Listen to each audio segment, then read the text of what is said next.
आपने विवाह किया है? जी। क्यों किया? आप हमसे पूछिए कि आपने विवाह क्यों किया, हम बताएंगे। बदल आप शादी से पहले भी नहीं मिलने देते, शादी के बाद भी नहीं मिलने देते। अब आदमी करे क्या, जिए मर जाए।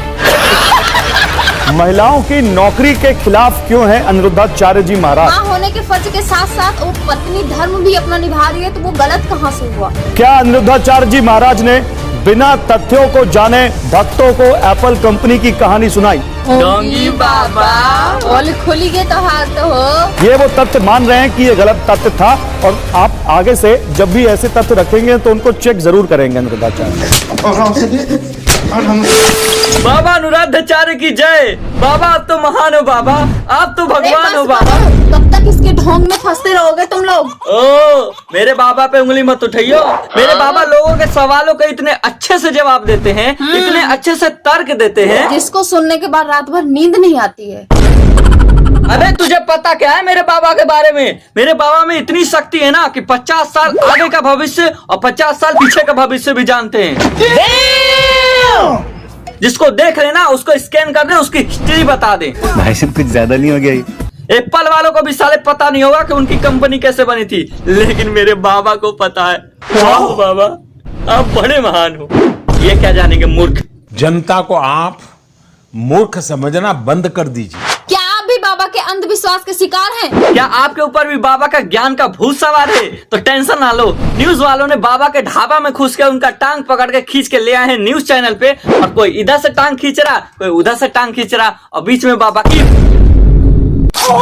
चलिए देखते हैं बाबा के बिगड़ते हुए हालात। क्या अनिरुद्धाचार्य जी महाराज ने बिना तथ्यों को जाने भक्तों को एप्पल कंपनी की कहानी सुनाई? ये सवाल है उनके ऊपर। अब चलिए जवाब जानते हैं कि बाबा जी सही बोल रहे हैं कि गलत। हाँ हाँ बताइए बताइए, हमें भी जानने को उत्सुकता है, उत्सुकता। एप्पल बनाने वाले जो मालिक हैं, जो भी हैं, वो नीम करौली आश्रम आए थे कि नहीं, पहले आप ये बताइए। जी आए थे, आए थे, मिले थे। उनकी संतों के प्रति बड़ी श्रद्धा थी। किससे मिले थे?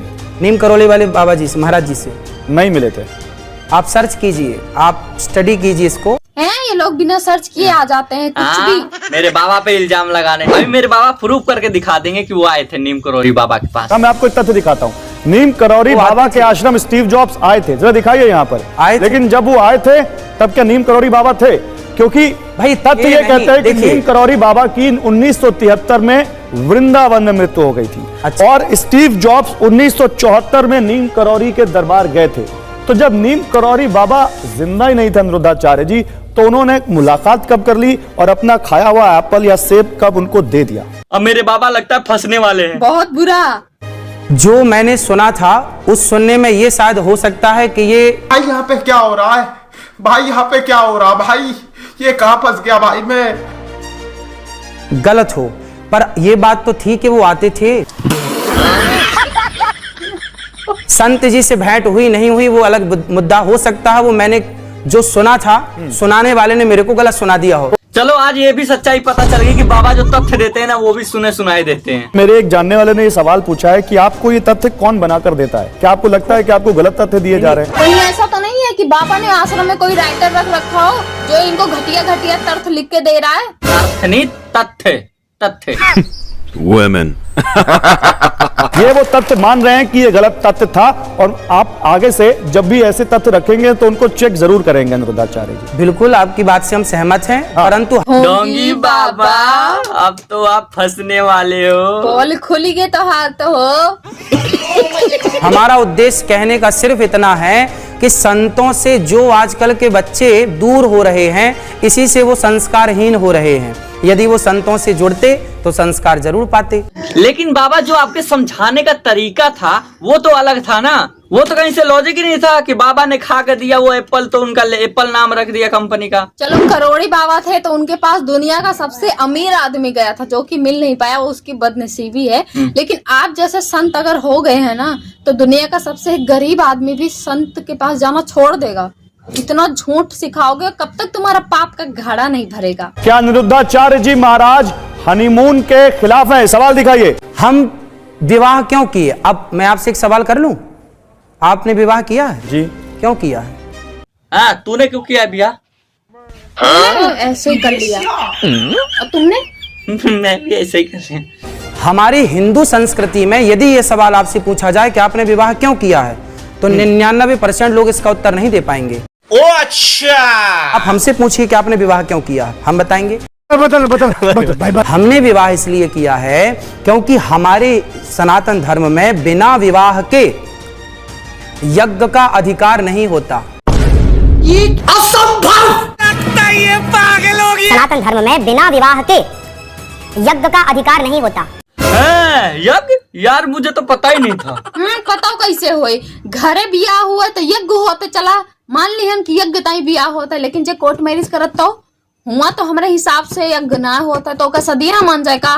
महाराज जी, आप तो गृहस्थी- शादी से पहले भी नहीं मिलने देते, शादी के बाद भी नहीं मिलने देते। शादी से पहले आपने कहा कि किसी को अपनी होने वाली बीवी को भी नहीं टच भी नहीं करना चाहिए, और शादी के बाद कह रहे हैं कि आप हनीमून भी नहीं करना चाहिए। अब आदमी करे क्या, जिए मर जाए? अब आदमी करे क्या, जिए मर जाए? साथ जब भगवान राम ने माता सीता को वनवास भेजा, माता सीता वनवास गई, उस समय भगवान राम ने यज्ञ किया था। वशिष्ठ जी से कहा कि मैं यज्ञ करना चाहता हूं, क्या मुझे यज्ञ की इजाजत है? वशिष्ठ जी ने कहा आपको यज्ञ की इजाजत नहीं है। क्यों? क्योंकि यज्ञ की इजाजत तब मिलेगी जब आपकी पत्नी आपके पास होगी। तो बोले मेरी पत्नी तो है पर वनवास में है। बोले लेके आओ। बोले ला नहीं सकते, अब वो मजबूरन हालात आप सब समझते हैं। तब फिर भगवान राम को सोने की सीता बनानी पड़ी। और अब बताइए, राम तो भगवान थे ना, पर भगवान को सोने की पत्नी बनाकर बिठालना पड़ा, तब उन्हें यज्ञ का अधिकार मिला। आप यज्ञ करना चाहते हैं तो ना पुरुष अकेला यज्ञ कर सकता है, ना स्त्री अकेली यज्ञ कर सकती है। जो कह रहे हो कि राम जी ने सोने की सीता बनाई थी तो उससे यज्ञ कंप्लीट हो गया, मतलब कि जो यज्ञ देवता हैं, जो अग्नि देवता, वो बेवकूफ है क्या? उनको पता नहीं चला कि ओरिजिनल है कि डुप्लीकेट है, और यज्ञ को उन्होंने मान लिया। और उस जमाने के इतने महान पुरुष श्री राम, जो कि बीवियां तर्क देती है कि हमारा पति हो तो श्री राम जैसा हो, वो जब सोने का वो सीता बना सकते हैं, तो इस जमाने का ये क्या बोलते हैं, ये पुरुष जो होते हैं वो तो मिट्टी का मतलब अपनी स्त्री बना ही सकते हैं। ये बड़ी अच्छी बात कही आप। सामान्य हवन पूजन कर सकते हैं। हनीमून से आएगा फिर यज्ञ कर लेगा, क्या दिक्कत है? भाई शुरुआत अच्छी हो। देख रहे ढोंगिया पाखंडिया, जमन बात कहे ना, सही सही बात कहे, कहू का कोनो गलत बात सिखाए ना तो अच्छा ना हो, समझ गए ना? तुअर बात के इतना मनई सुन 80 करोड़ 80 करोड़ मनई का तू बेवकूफ बना होता है। क्योंकि गृहस्थ के बाद ही हम यज्ञ के अधिकारी होते हैं, और हमारा यज्ञ है ईश्वर को पाने के लिए, और ईश्वर को पाने के लिए हमारी पत्नी हमारी सहयोगी है। तो ईश्वर के प्राप्ति के लिए हम लोग विवाह करते हैं, ना कि भोग विलास के लिए। लेकिन तो गुरुजी हमें ये बताइए कि आपने शादी करके यज्ञ तो कर लिया है, भोग भगवान विलास के तो लिए किया ही नहीं होगा। किया नहीं होगा, तो आप बताइए कि भगवान की प्राप्ति आपको हो गई? अगर हो गई भी ये, तो आप होने के बाद भी, भगवान की प्राप्ति होने के बाद भी ऐसे ऐसी बातें करते हैं। बेवकूफ वाली बात कर रहे हो। मैं आपके सामने एक सवाल के कुछ विकल्प दूंगा, आपको उन विकल्पों को चुनना है। बीच बीच में मैं आपको बताता रहूंगा। सबसे पहले पहला सवाल देखिए, जो सबसे पहला सवाल आ रहा है वो देखिए, बिग वॉल पर आज गया, कलयुग में किसे फॉलो करना चाहिए? ये है वो सवाल, राम या कृष्ण? एक ही है दोनों। इन दोनों को यदि आप अलग कर देंगे तो पूरी व्यवस्था विकल्प बिगड़ एक जाएगी। चुनना है आपको। ना, मैं एक नहीं चुन सकता, मैं दोनों को, दोनों, मेरी आंख दो है। आप कहो कि एक आंख को चुन लो, एक को छोड़ दो, मेरी आंख है दोनों। ये राम भी मेरी आंख है, कृष्ण भी मेरी आंख। अरे पखंडी बाबा, लेकिन उनका कैरेक्टर तो अलग अलग था। अरे उनके कहने का मतलब ये है कि हमें इस युग में राम जैसा बनना चाहिए। हाँ। कि एक आज्ञा मानने के लिए, एक बात मानने के लिए वनवास उन्होंने ले लिया था, बस एक वचन निभाने के लिए, लेकिन वो अपना बाकी वचन भूल गए थे। जो कि एक माँ के साथ रहता है कि बेटा कभी दूर नहीं होगा, और एक राजा का राज्य के साथ रहता है, पूरी प्रजा के साथ रहता है कि हम आपका हमेशा रक्षा करेंगे, भाई के साथ रहता है, वो सब वो भूल गए थे। एक वचन निभाने के लिए उन्होंने 100 वचन भूल गए थे।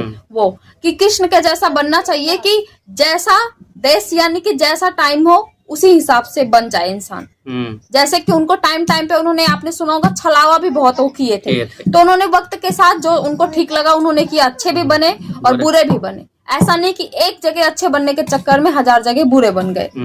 तो उनके कहने का मतलब यही है कि हमें इस युग में किसके जैसा बनना चाहिए, तो मेरे हिसाब से कृष्ण भगवान जैसा।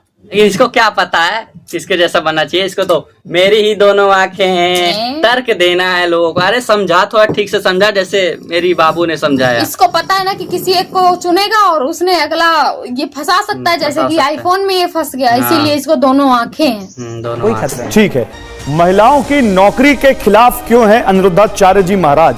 तो महाराज जी, नौकरी के खिलाफ। जो लोग जिन महिलाओं के पति काम करते हैं, कमाते हैं, उनको जॉब नहीं करनी चाहिए। उनको भाई, जब कमाई पति करना कमा रहा चाहिए। है तो पत्नी का धर्म है कि वो अपने बच्चों, अच्छा ये बताइए, बच्चों को संस्कारवान बनाना, बच्चों को योग्य बनाना, ये किसकी जिम्मेदारी है? आप बताइए। केवल महिला की जिम्मेदारी है, पुरुष की जिम्मेदारी नहीं है। पुरुष की भी जिम्मेदारी है, पर महिला की ज्यादा है। देखिए, आप जो कह रहे हैं वो बात सही है कि एक बच्चे को अच्छा संस्कार उसकी माँ ही दे सकती है, लेकिन आपको भी पता है महंगाई इतना ज्यादा है और आजकल के जमाने में अगर पति के सैलरी से उतना खर्चा नहीं चल पा रहा, बच्चे की अच्छी पढ़ाई भी तो जरूरी है ना, और पढ़ाई के लिए पैसा लगता है। मेन चीज हमेशा संस्कार ही नहीं होता कि घर में बैठ के अगर संस्कार ही सब कुछ होता तो स्कूल भेजने की नौबत ही नहीं आती बच्चों को। तो अभी के टाइम पे संस्कार उतना माँ दे देती है, ऐसा भी नहीं कि बच्चा पैदा करके तुरंत वो कमाने चली जाती है। जितना हो सकता है उतना संस्कार देने की कोशिश करती है, और उसके बाद अगर हस्बैंड की सैलरी से खर्चा नहीं चल रहा है तब वो जॉब करने जा रही है। माँ होने के फर्ज के साथ साथ वो पत्नी धर्म भी अपना निभा रही है, तो वो गलत कहाँ से हुआ? अगर वो चाहती है कि अपने पति का वो हाथ बटाए और थोड़ा सा उसका टेंशन कम कर पाए वो, तो इसमें गलत क्या है? फिर आप उसका विरोध क्यों कर रहे हैं? लव कुश को पढ़ा लिखा के योग्य बना दिया सीता माँ ने। सुनिएगा, लव कुश को पढ़ा लिखा कर योग्य बना दिया और फिर राम के हाथों सौंप दिया। हम थोड़ी कह रहे हैं, इतिहास कह रहा है। फिर कर दिया ना बेवकूफों वाली बात। फिर आपका तर्क देने का तरीका गलत है। अब मैं एक बात बोल रही हूँ, आप लोगों को बुरा ना लगे, मैं किसी का इसमें तौहीन नहीं कर रही हूँ, ना मैं कह रही हूँ कि कोई गलत है या सही है, लेकिन मैं इनके हिसाब से, इनके तरीके से थोड़ा तर्क दूंगी कि सीता मैया की बात कर रहे हैं कि सीता मैया ने संस्कार देके और फिर उनको सौंप दिया। क्या ये अच्छा किया उन्होंने? संस्कार उन्होंने दिया, चलो वो राम जी से दूर हो गई, संस्कार उन्होंने दिया, जन्म उन्होंने दिया, बड़ा उन्होंने उतना किया, तो उन्होंने सौंप क्यों दिया? फिर उन्होंने नहीं सोचा कि हमारे बच्चे कैसे रहेंगे? जो मेरे साथ अभी तक रहे हैं वो तब की माँ थी और अभी की माँ ऐसे नहीं कर पाएगी। उनके बच्चों की जरूरत थी अपनी माँ की।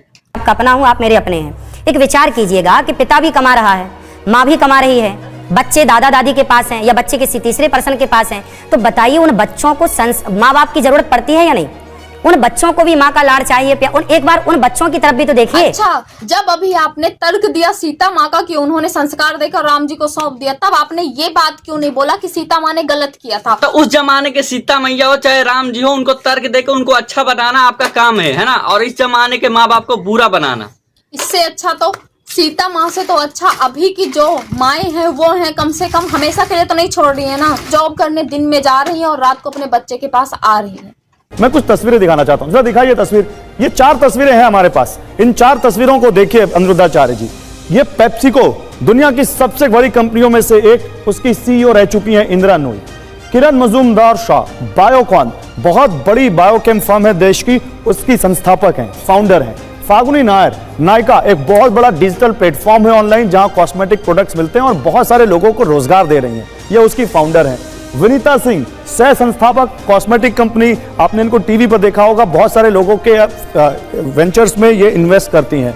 अगर ये लोगों ने यही सोच लिया होता कि मुझे अपने बच्चों की परवरिश करनी है, तो इतनी बड़ी बड़ी कंपनियां जो हजारों लोगों को नौकरियां दे रही हैं वो तो खड़ी नहीं होती। और ऐसा भी नहीं है कि इनके बच्चे अच्छे तरीके से बढ़े नहीं या इनके बच्चों को अच्छे तरीके से परवरिश नहीं मिली, ये भी वो भी वेल सेटल्ड है।